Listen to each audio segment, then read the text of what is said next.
So, in behalf po ng young people, Pastor, kami po ay tunay na nagpapasalamat sa inyo.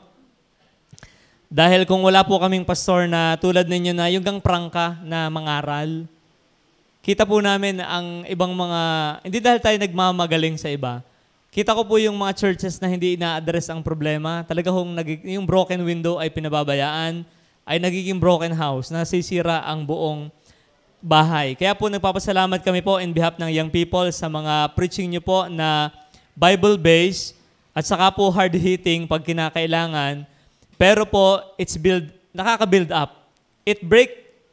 Binabasag po yung mga mali sa aming isip. At the same time ay nagtatayo naman ng tamang pundasyon sa aming mga buhay. Yung po tama ka nga mga young people? Yan, amen. Totoo po yan. Yan po ay, kasi kami nagkakausap-usap din po ng mga young people. Sabi, buti na lang talaga si Pastor ay yung prangka, sa love life, sa mga pananamit, sa mga attitude, yung mga paggamit, yung pong ini-specify ninyo ang dapat gawin, at yung po yung maganda. Kasi kami po bilang mga tupa, talagang tupa nga, yung pag hindi nyo ililiteral, talagang hindi maintindihan ang gagawin. Kaya po, in behalf po ng young people, kami po ay nagpapasalamat po sa correction, sa encouragement. Buhay nyo palang, Pastor, ay hamon na talaga sa paglilingkod. Kasi po nung kami po minattenda na seminar, yung tungkol sa God is Able, yung foundation, ako talaga naiyak dahil naaalala ko, kumbaga, pinapangarap pa lang nila makita nung, sino ba yung nagtagumpay na PWD? Ay kakoy, araw-araw ko nakakasalamuha ang isang larawan ng tao na talagang ang Diyos ay hindi yung kumbagang ginamit ng Panginoon sa buhay po ng marami. At kayo po ito na ginagamit. In behalf naman po ng aming pamilya, ako po talaga ay personally nagpapasalamat. Sa day po nakakaalam, si Pastor Eloy po ang nag-akay sa aming pamilya way back 2002. Kami po ay pinuntahan ng Pastor Eloy kasama ang mga team dagatan sa amin hong lugar sa San Marcelino.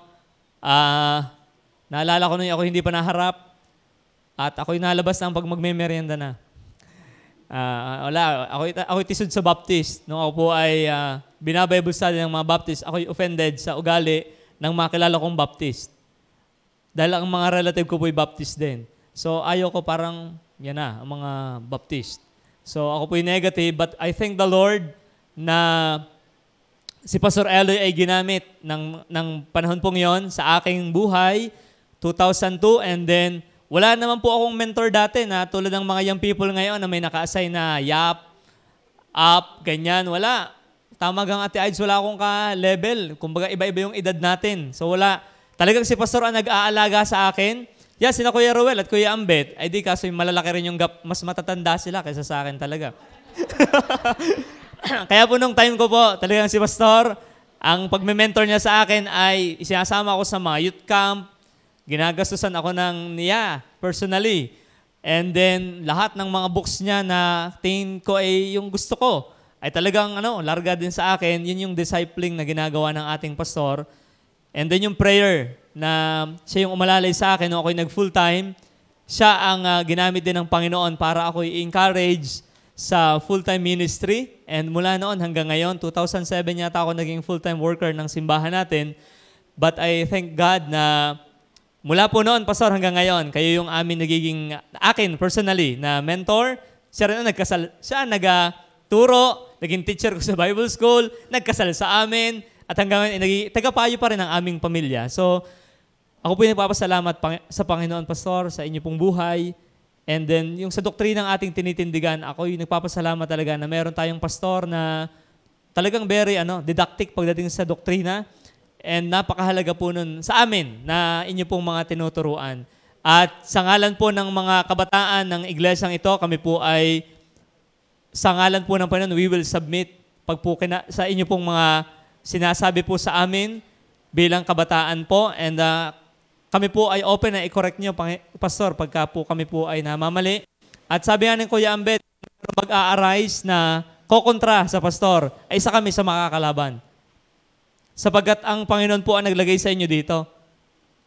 Pwedeng sabihin merong yung iba-ibang personality type, pero ang Diyos ang nag-appoint ng leader. So wala tayo sa jurisdiction na kontrahin, wala ka sa lugar para mag-ipon ng kasama mo na gustong mag-aklas. Wala dapat ganun. Sapagkat yun ay magiging problema ng gagawa. Kaya po, kami po, in behalf po, talagang, kaya pag minsan may mga, yung na ano-ano sa inyo, ako talaga yun eh. Sabi, gentleness. Kasi minsan kami, yung impulse, pambihira, hindi nagalang, nalaban. Kundi ko may pinipigilan ng pastor, kami makikipag-rant na din sa mga nabanat sa ating pastor. Kaso nga lang ay huwag gagantihan ng masama ang masama. Kaya salamat po pastor sa inyo pong buhay, 53 years, and sana po ay bigyan pa kayo ng Diyos ng mga 100 years pa. More years to come. At salamat po, kami po yung masaya na kayo po ang aming tagapanguna. Amen. So, purihin po ang Panginoon. Si Pastor Mel Mark ay hindi po natin kapili ngayon. Marahil siya ay nasa sa Rizal. Kung mapapaabutan siya ng mensahe, kung gusto niyo magpadala ng mensahe via messenger or anuman, so inyo na lang i-communicate. So, Pastor Mel Mark po ay nasa Rizal. Yun po ang aming alaman. Okay, so tayo po ay makakarinig naman ngayon ng isang spoken poetry. Yan. So ito po ay inihanda ni Sister Rosemary Gunay. Amen.